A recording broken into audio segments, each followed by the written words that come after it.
Hello everybody, welcome to week 3 of the class. We're officially 1/5 of the way through the semester, so good job so far. I want to start off with a few announcements. First, I wanted to say that I thought you guys did a really good job on the first discussion question this week, so I was glad to see that, and if you guys keep that up throughout the semester, we should have a great class. The second thing was I received an email about posting paper topics. And first, I want to say I'm going to do that. I'm going to post the final paper topics probably sometime within the next week. But I also wanted to say that take your time in choosing sort of your final paper topic. It's totally okay, and I think this is what this email was saying, was that if I have these paper topics in mind as I'm reading, things will come to me. I'll kind of know what to look for in the readings, things like that. I think that's great. But the course is designed that the sort of insights are supposed to follow from week to week, and what you think now may not necessarily be what you think in week 12.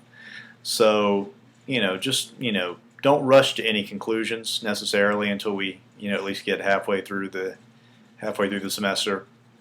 But yeah, I will post those sort of stock paper topics that I'm going to suggest for you guys. And then also wanted to say that you're completely welcome to choose a topic of your own if something really strikes your fancy. So if that happens, just shoot me an email and we'll work it out.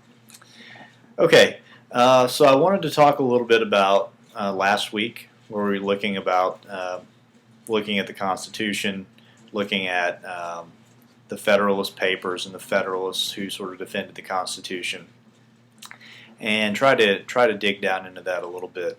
So the first paper we looked at was by Roche, where he was talking about the Constitutional Convention as a reform caucus in action, he called it. And there were some points that he made about the founders, the people who were at the convention, and the Constitution itself that I think are worth talking about a little bit. The first is, he says, the first thing we have to keep in mind about the founders is that oftentimes we mythologize them in American society, but he points out that these people were shrewd politicians. And that's important to keep in mind when we're looking at sort of the ideologies that come out of the Constitution, realizing that, in fact, a lot of them were compromises that were made, and stipulations that were put into place because they knew that they had to get the Constitution passed in order for it to take effect. So first and foremost, they were shrewd politicians, and they understood how to compromise, which perhaps is something that we could learn a lesson from today. Another thing that Roche points out is that this was a subversive undertaking. There was already a government in place. There was a Congress in place, the Congress of the Confederation, which had been formed under the Articles of Confederation. So essentially, what these guys were trying to do is, after the Revolutionary War, a new government was put into place to supplant the British rule. These guys are essentially trying to supplant the rule of the government under the Articles of Confederation. So it was subversive. And for that reason, they put some safeguards into place. One was that there was to be secrecy, right? So all the members of the Constitutional Convention, the delegates, all agreed to a vow of secrecy. And for that was so that word may not get out to the anti-federalists or people who were very staunch supporters of states' rights, who would sort of try to quash what these guys were trying to do in the Constitutional Convention. Yeah, and I mean it was interesting because one of the first coups that Madison, he was the one who sort of set the agenda for the Constitutional Convention. And one of the first things that they actually agreed to, which was in itself a subversion of the Articles of Confederation, was that it only required 9 out of 12 in order for the Constitution to be ratified, which under the Articles of Confederation, any amendments to the Articles actually required unanimous approval. So just by making that cut from 3/4 to from unanimous to 3/4 was already a big coup for the group. So yeah. So as I said, Madison set the agenda. He was the first person that arrived. At first, I think there were only 8 people who showed up when it was initially convened, but eventually they got to I think 55, where I think 70 were invited, 55 eventually showed up, and that allowed them to reach a quorum so they could actually carry out the convention. Now, something to keep in mind when you're thinking about the democratic nature of the Constitutional Convention was that these delegates to the Constitutional Convention were not elected. They were nominated by state legislature. So it wasn't the people who sent these folks to Philadelphia to reform the Articles of Confederation. It was state legislatures. So, and that's another thing that was interesting about it, was that they went under the purported notion of just reforming the Articles of Confederation.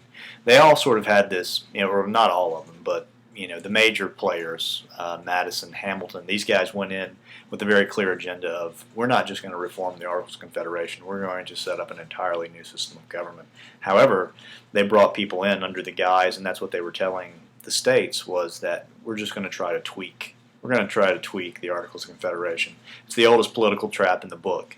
If you really want to make a big sweeping change, you don't tell somebody, in this meeting we're going to make a big change. You just say, well, let's just get everybody together to discuss this particular situation. And then when everybody's there, bam, you drop the hammer and bring about those big changes. So not only did Madison come, with his agenda, but he also came with a plan.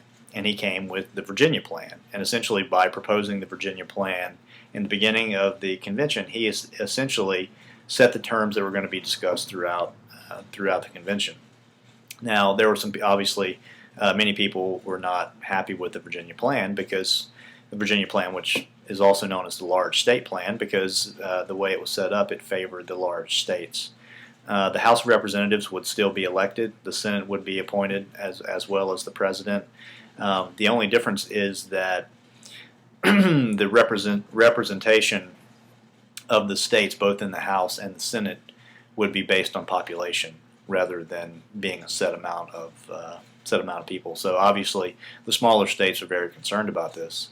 So the New Jersey Plan was a plan that came about after that, and the New Jersey Plan actually said, we don't need to put in an entire new legislature in place. We can actually keep the Congress of the Confederation. So they were clearly stating that, look, and as it currently stood in the Congress of the Confederation, each state had one representative. So they were saying, we actually like this equal representation. So that's why that became known as the small state plan. And also under the New Jersey Plan is when this idea of appointing Supreme Court justices for life came in. So this plan was eventually rejected as well, and they settled on something called the Connecticut Compromise, where it would be representative. In the House of Representatives, it would be based on population, which sort of met the needs of the larger states, and then in the Senate, each state or each colony would get two senators. So it was a set number, so that that favored the smaller states to make sure that they had equal representation in the Senate. In this case, the Senate was still going to be appointed, and it was for many years appointed by the House of Representatives. And the Connecticut Compromise was essentially a slightly modified version of it is what actually became the Constitution. So all the things that you see about the Electoral College and things like that were all sort of included in the Connecticut Compromise, but it was tweaked in certain degrees. There were many divisive issues at the convention. Probably the first and foremost was the notion of slavery.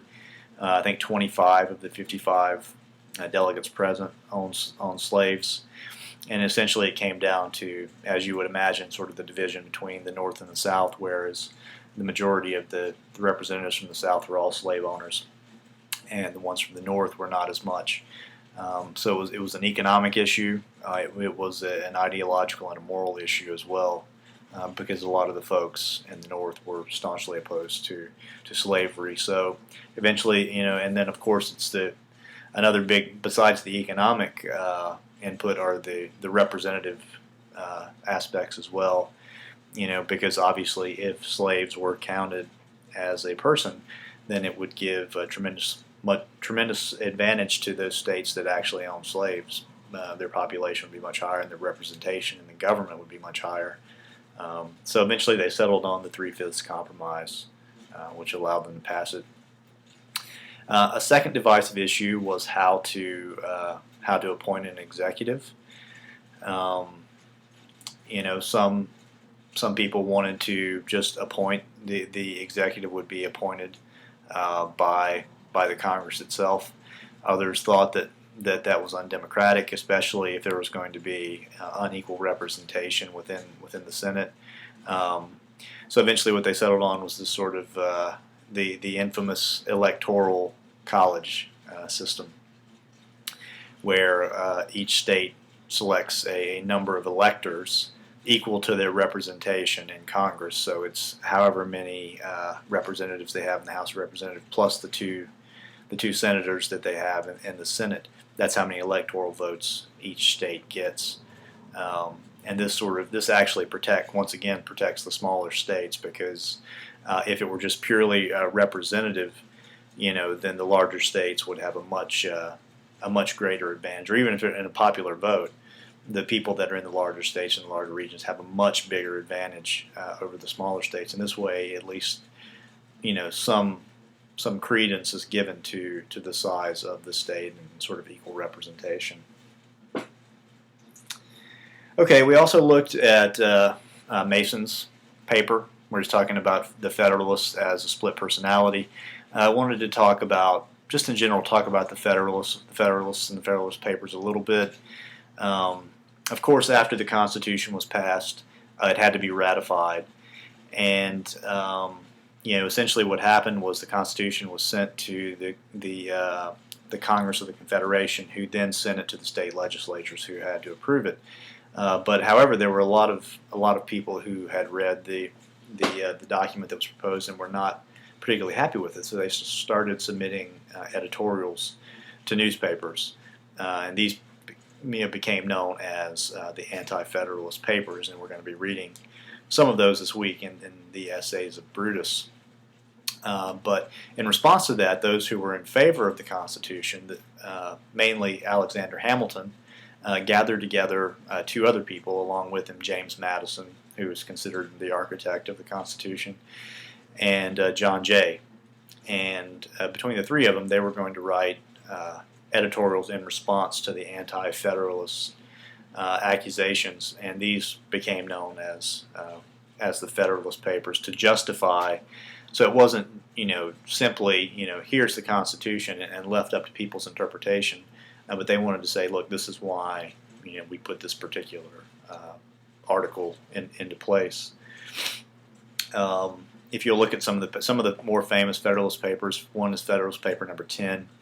That's where James Madison talks about the biggest threat to representative government, to a republic, are factions. Essentially, these groups that pop up that gain a majority and can overthrow the government, sort of around special interests.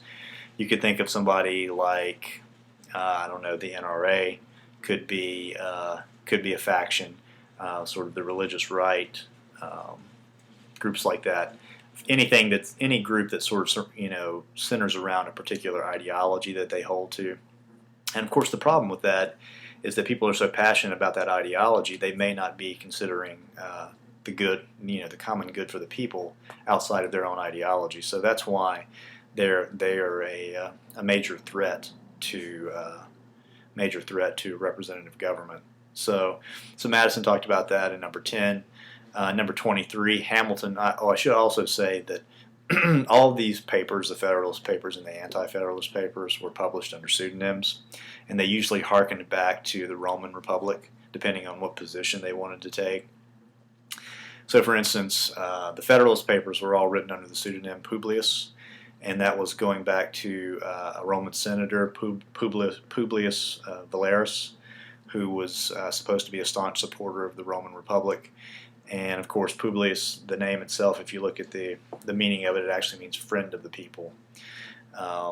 So that was Hamilton very strategically choosing that particular pseudonym. Whereas the anti-federalist papers, the one we're reading, is Brutus, who of course is Brutus from Julius Caesar fame, noble Brutus, who was trying to fight against essentially the tyranny of Caesar, and Caesar actually disbanding the Roman Republic and taking over as a monarch. So that was very symbolically chosen as well. So anyway, Federalist 23, Hamilton talks about the justification for the powers of the centralized government, and he says, look, we've given ourselves this task of creating sort of a national government, and we say that the powers of this national government are to provide for the common defense, promote the general welfare, all things that we're familiar with. But if you're going to task a government with those particular tasks, then you have to give that government the means to do that.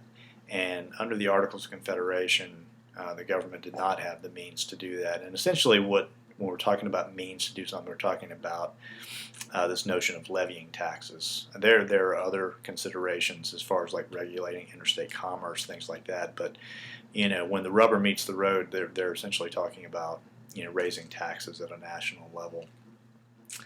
And then actually in the Federalist Paper 51, Madison's back in the role of Publius, and here he's talking about why the separation of powers and the checks and balances in the government are so important, to make sure that power does not get vested in one branch of the government, which people are very afraid of, and that's actually why the legislature is divided into two houses, is that it's typically considered to be the most powerful of the three branches.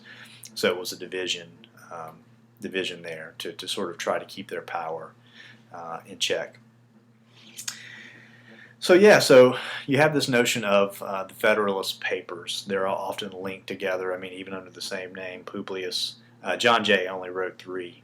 I think there are 85 Federalist Papers, and I think Jay was sick during the time, so he wasn't able to contribute as much as Madison. Hamilton wrote the most by a long shot. He wrote over 50. So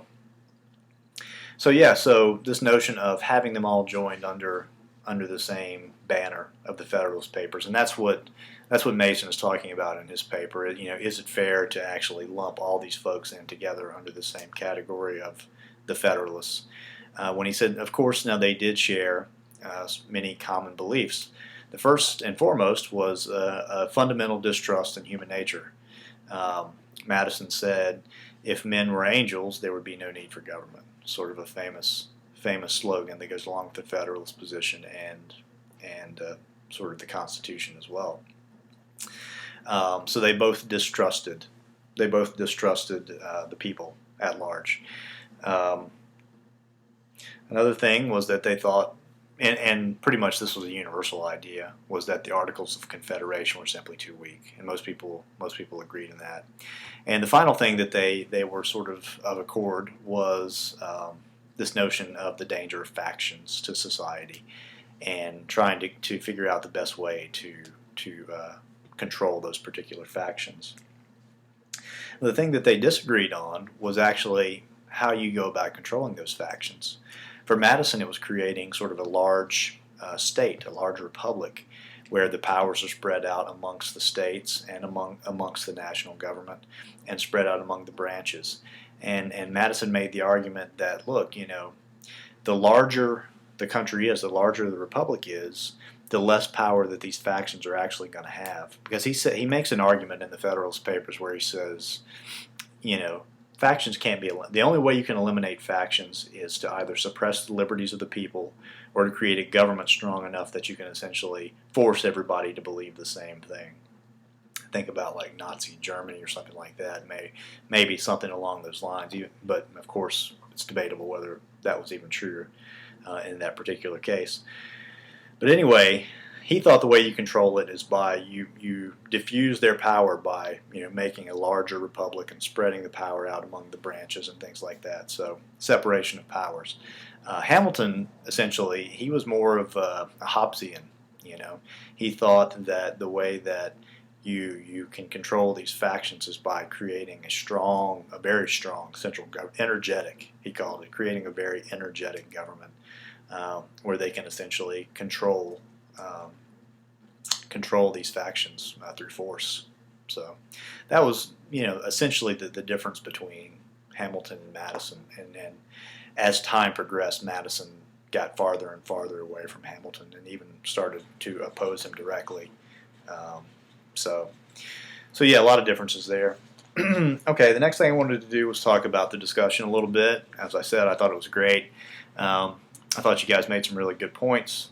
One of the first things to say is, not a trick question, but kind of asking how democratic the Constitution actually is, because one of the things we have to keep in mind is that there is a difference between a democracy and a republic, right? And the Constitution never technically guarantees democracy. It does guarantee one of the articles that each state will have a Republican form. It guarantees a Republican form of government and actually requires a Republican form of government to join the Union. But it doesn't it doesn't guarantee democracy. And one of the reasons for that is that many of the founders, especially the Federalists, were very skeptical of this idea of direct democracy, of mob rule. Because they had heard sort of stories throughout. They were all very educated, and they'd heard stories throughout history of the mob, overthrowing the government or whatever. So, and it does. I mean, it leads to some really tricky questions about equal representation and protecting the equal rights of the individuals. It's questionable whether a direct democracy does in fact protect equal rights of the individuals, because all it takes is 51% of the people. And then the other 49%, the small minorities in that case, are sort of run over by the majority. So it is even questionable whether direct democracy can, even though people ideally have sort of, or at least theoretically, have the representation to vote. Doesn't necessarily mean that all the people are going to be protected equally, and that was the position that the founders were coming from. So they were looking at a republic, which would be an elected government. So it is elected by the people. It's an indirect form of government. Sovereignty still lies with the people. It's just not sort of a direct vote. It's insulated by representation. But one of the key aspects of the republic as well is that it's governed by law, right? So the Constitution plays a key role in the republic that they were trying to create. So that's just something to keep in mind when thinking about, and obviously there are a lot of interplays between democracy and republics. It's pretty complex. So yeah, but we often think about ourselves as a great democracy, when in fact, I mean, there are certainly democratic elements to our republic, but probably more along the lines of a republic than a democracy. I asked you guys what you thought were some of the more democratic aspects of the Constitution. People pointed to the separation of powers. It goes back to Madison, trying to make sure that power is not concentrated in one place, making sure that people are equally represented. So I think that's good. The individual vote, which is interesting because technically under the Constitution, only one branch of government is voted for, or even one house of one branch. The House of Representatives is the only thing that is actually voted for popularly. Even the Senate was still appointed up until 1911 with I think it was the 17th Amendment. Yeah, the 17th Amendment is what actually gave the popular vote to the Senate. So yeah, there was the ability to vote, but in a sense it was only for the House of Representatives. And regarding the presidential election, that came down to the states themselves. The states actually got to decide who would vote for the president. So individual liberties is a big one, which is really interesting because in the first draft of the Constitution, the Bill of Rights was not included. The Bill of Rights wasn't added until after the Constitution was actually ratified, when James Madison proposed the first 10 amendments, or actually proposed 12 amendments, 10 of which were accepted, and the other 2 were accepted at a later time. But we often think of the Constitution as enshrining individual liberty, when in fact it really doesn't, or it did not until the Anti-Federalists pushed the Federalists to add the Bill of Rights, which enshrined those liberties.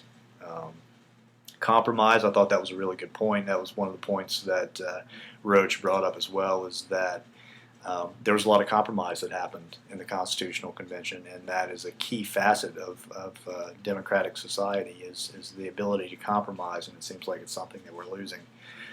So yes, I think that was very democratic. And one of the things I really enjoyed as well was the first phrase, "We the people." It's probably not a coincidence that the first words are "We the people." And as one of you guys pointed out, not only are they the first, they're the largest. They're the most prominent things on the page. "We the people." So, it doesn't get much more democratic than that. So, yeah, and some of the things that people pointed to that were lacking from a democratic standpoint, of course, was slavery. We talk about equal rights, even though equal rights didn't come until later. When we talk about "we the people," who is "we the people," right? In this case, "we the people" was we the rich white men. That was "we the people." But what they did, even though they were trying to do that to sort of appeal to all the governments, to get the state governments to get it ratified, what they did was they set up precedent by saying "we the people." People like Martin Luther King Jr. come along, and they press them and say, "Okay, you say 'we the people,' put your money where your mouth is."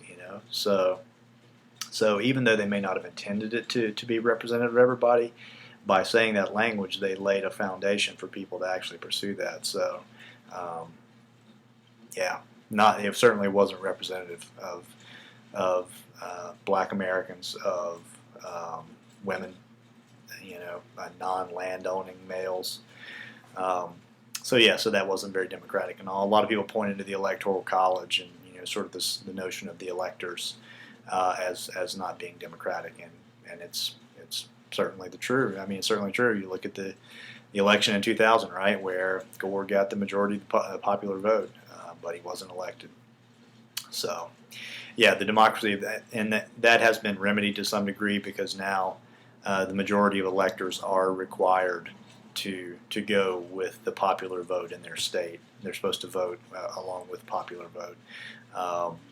But even at that, it's possible, the way the Electoral College is set up, with each state having a certain amount of votes, that somebody, and this is what happened with Gore, you can win the popular vote across the nation, but in fact there is no national election for president. They're all state elections, right? The elections for president are state elections. They're not national elections, and those state elections are tallied through the electoral votes to determine who becomes president. So in some ways it is democratic, right? Because once again, it's giving the smaller states a larger say than they would have if it were purely a popular vote. So yeah, it is undemocratic in some ways, but in other ways it's more representative. So maybe it's more Republican, I guess you could say. Anyway, that was last week, the discussion. This week we're going to be looking at sort of the Anti-Federalists. We're going to be looking at the dissenters, of the Constitution, and trying to explore what problems they had with the Constitution, why they had them, whether their comments were valid at all, and what place they play in society. So I should say the Essays of Brutus, if you Google those, you should be able to find them. I think it's constitution.org. And you can just click on the left. It has 1, 2, 3, 4, 5. Just click. If you click on the yellow one, it brings up, I think it's HTML text, and if you click on the red, I believe it's a PDF. So yeah, read those. If you guys have any questions, let me know, and I will post paper topics sometimes over the next week. Hope you guys have a great week.